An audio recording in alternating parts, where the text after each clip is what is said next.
Welcome to Intro to Acting for the Camera. Today's topic is one that we typically don't go into in a high school theater class, probably because most high school theater teachers, like myself, have more experience on the stage than we do on the screen. However, with us all entering online education and being in front of the camera more often, it seemed like a good topic to cover. The bulk of today's information comes from How to Audition on Camera, a Hollywood insider's guide for actors. It's written by Sharon Bialy. She's an Emmy-nominated casting director with over 30 years in the business, probably best known for series such as Breaking Bad and Handmaid's Tale. Before we begin, I'd like to share some advice with you about the business side of television and film, particularly when it comes to talent agents and managers. What you want is a SAG-AFTRA franchised agent. SAG and AFTRA were originally two separate unions, the Screen Actors Guild and the American Federation of Television and Radio Artists. They have since combined into a single union.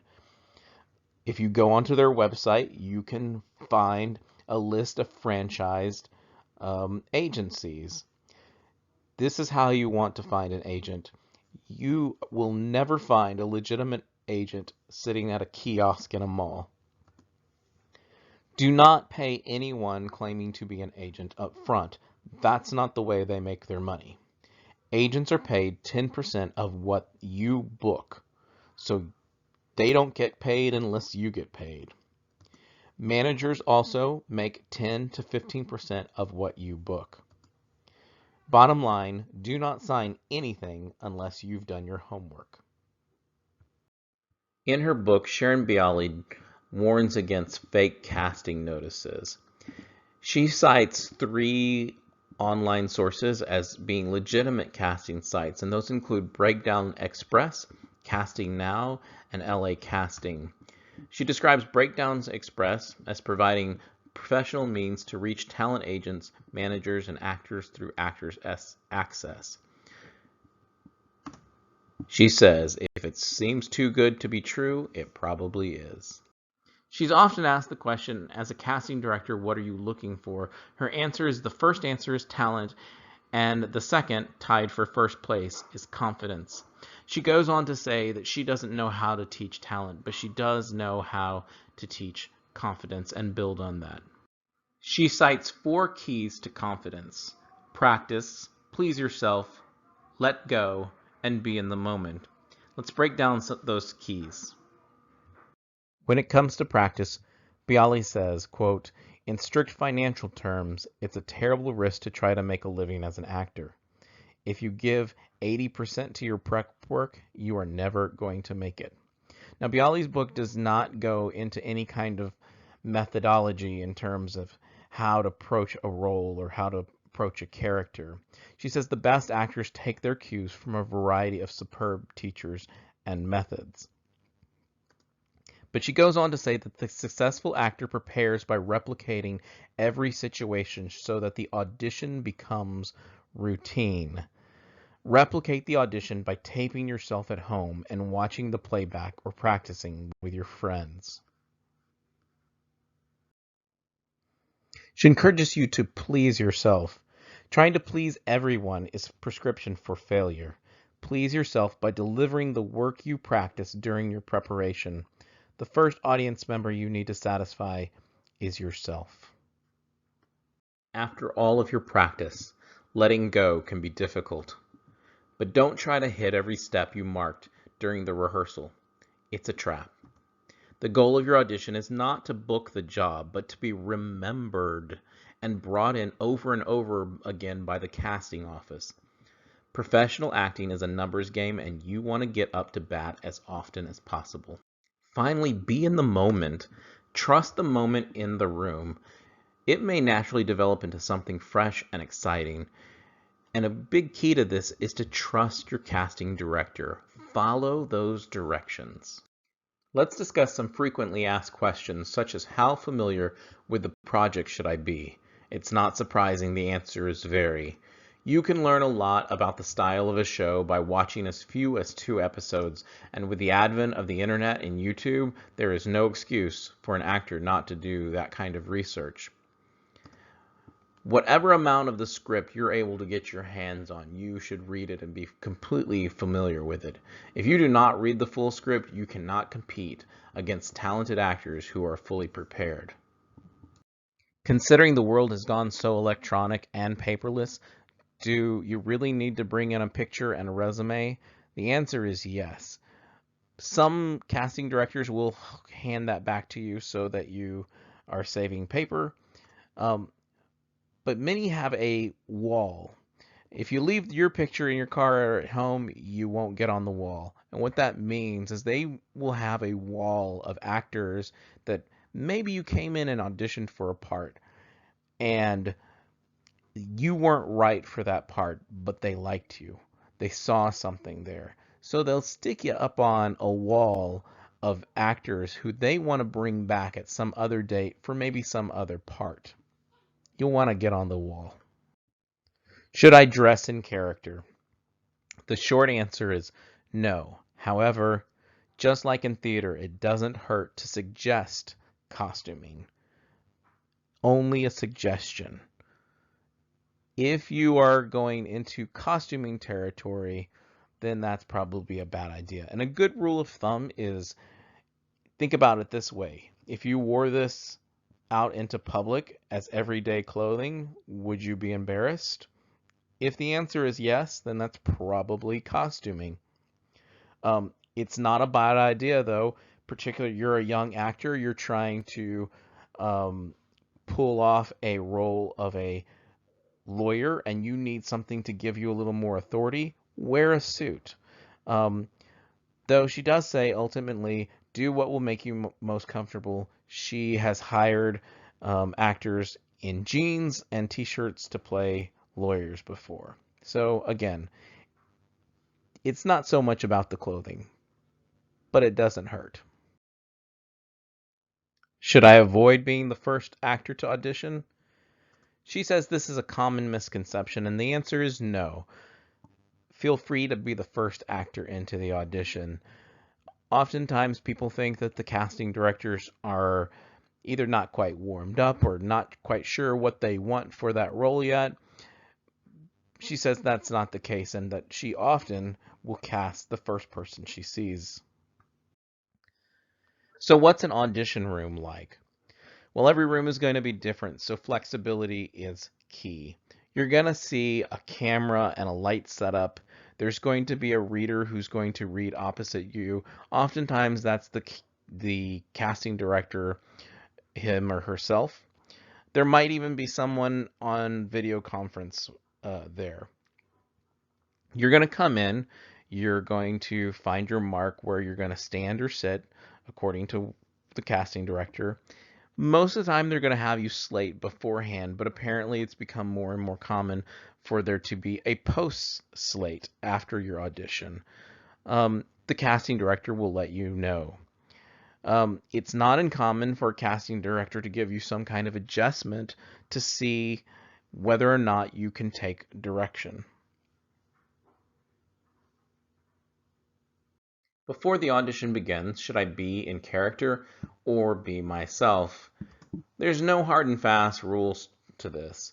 If you're doing a simple scene, you should be able to come in as yourself, give a friendly hello, take your beat, and then begin. But if you're doing a very difficult and emotional scene and you prefer to come in character, you can respectfully ask the casting director if you can jump directly into the scene and talk after.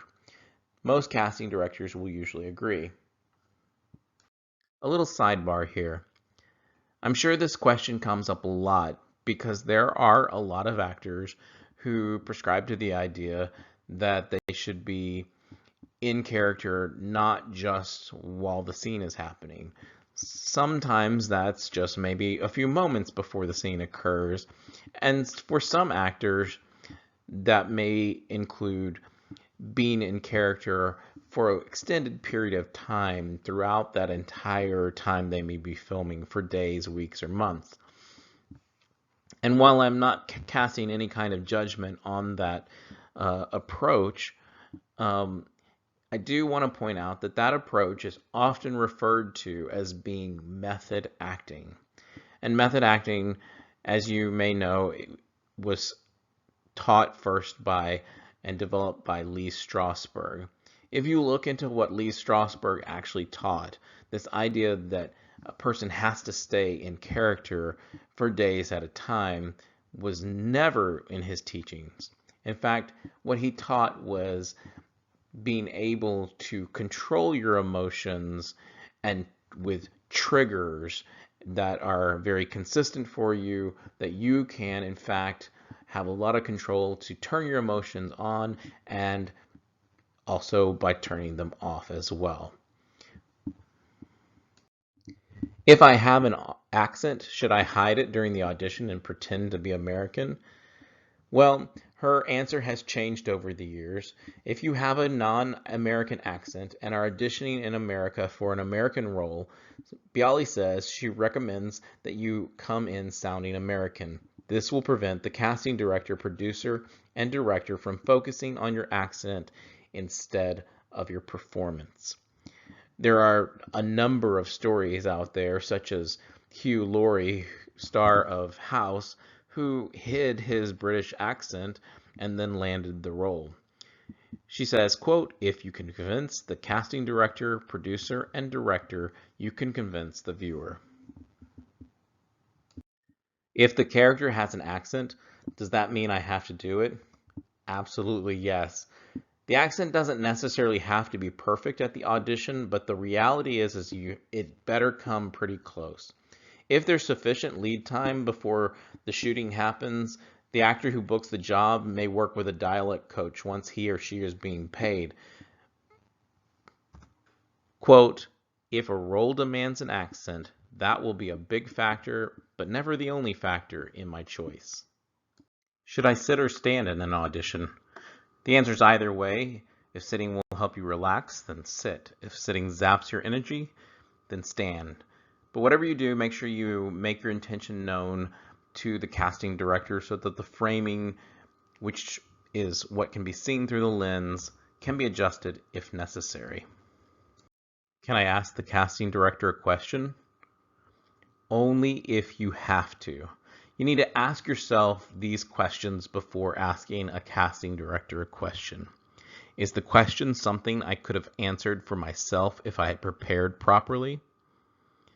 Is the question something my agent or manager could answer, such as when are callbacks or when does this shoot? Is the question something that the assistant at the front desk could have answered for me? Is the answer found in the text of the script? If the answers are yes to these questions, then don't ask the question. Otherwise, ask your question.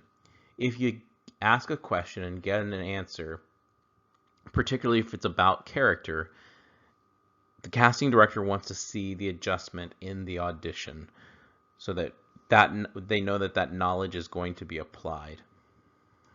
If my sides contain multiple scenes, how much of a transition should I take between scenes? For those who aren't aware, sides are a specific set of lines from the script. It's what you audition with. Well, Bialy says this would be a good question to ask the casting director, such as, will we be stopping between scenes or are you going to keep the camera rolling? So follow the casting director's lead on that.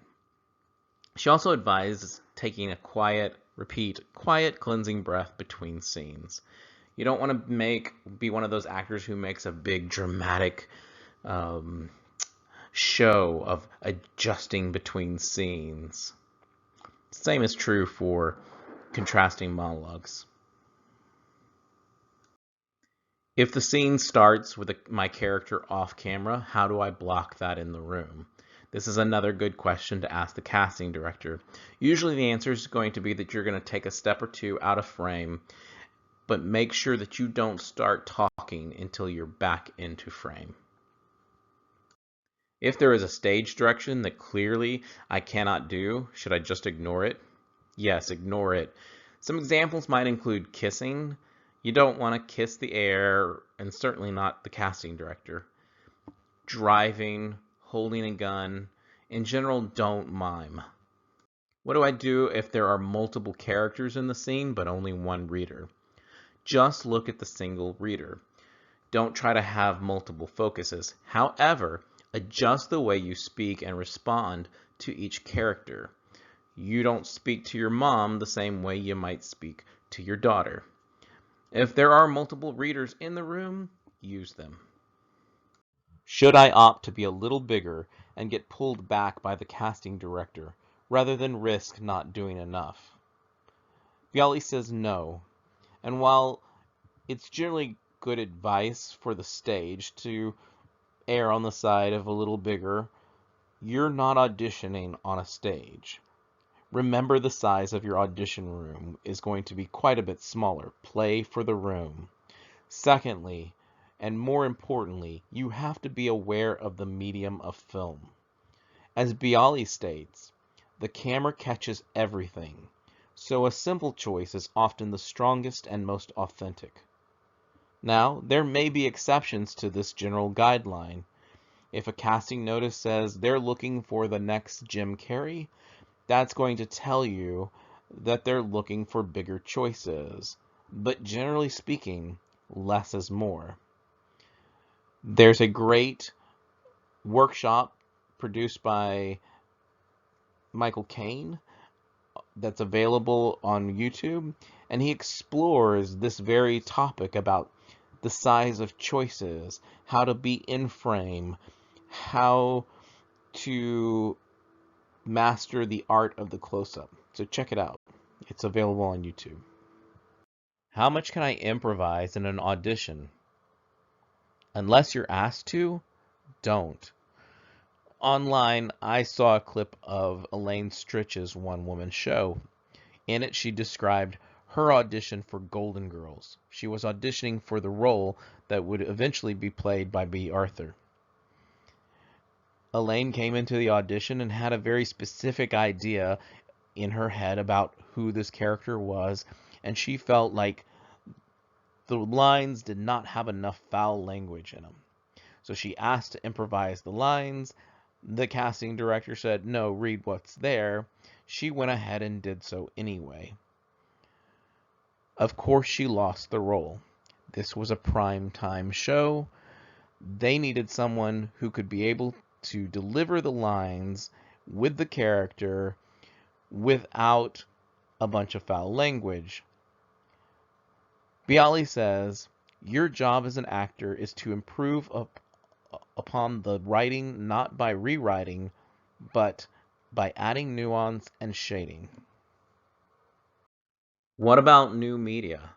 Well, many actors are creating their own content and putting it up on the web, and yes, you can do it yourself.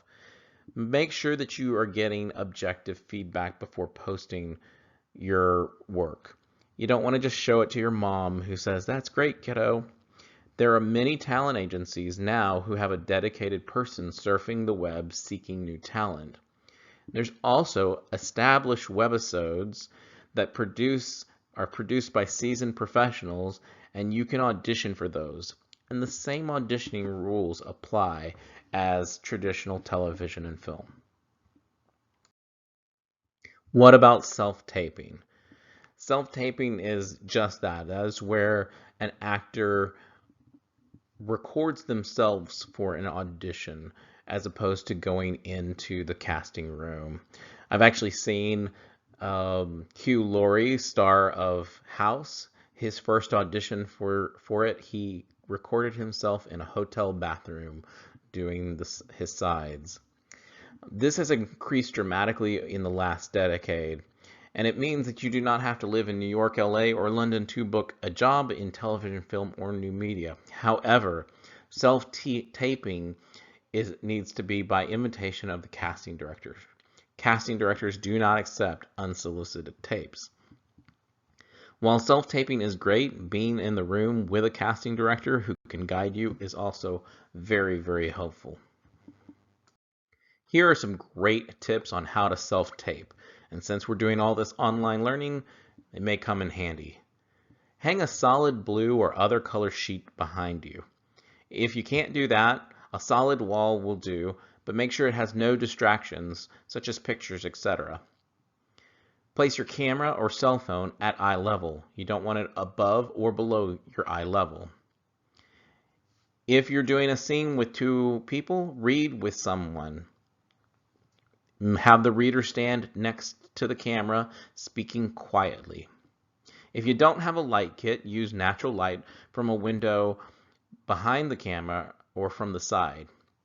And if possible, start with a medium close-up and then a close-up. Don't wear a hat and make sure to slate. And make sure that we can hear you. The television and film industry is a rough one and filled with rejection. Bialy gives some great advice. Your career should not be defined by rejection, nor should it be defined by the jobs you book. You should be defined by the ability to rebound from your perceived failures. You can't rush success.